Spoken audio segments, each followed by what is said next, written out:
আচ্ছা বলেন তো, পুরুষ কি আসলেই নারীর পাগল? আমি যারা পুরুষ তাদের কথা বলছি, যারা ধর্ষক কিংবা অত্যাচারী তাদের কথা বলছি। পুরুষ কি আসলেই নারীর পাগল? না।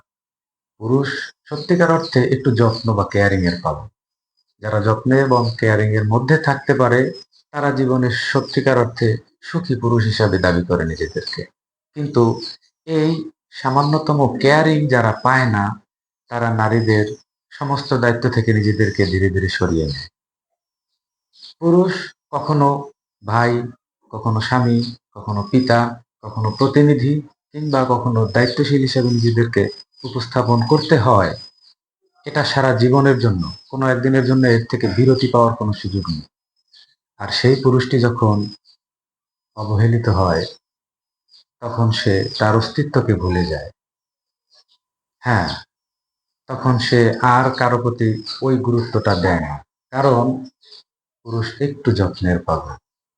যদি পুরুষ নারীর পাগলই হতো, তাহলে সে নারী তো এত দায়িত্ব নেওয়ার প্রয়োজন হয় না। সে নারী তো অর্থের বিনিময়েও পাওয়া যায়। হ্যাঁ, নারী অর্থের বিনিময়ে কিনতে পাওয়া যায়। অতএব সারা জীবনের দায়িত্ব যে পুরুষ নারীদেরকে নিয়ে থাকে, সেটা নারীর পাগলের জন্য নয়, সেটা শুধুমাত্র যত্নের পাগল বলেই।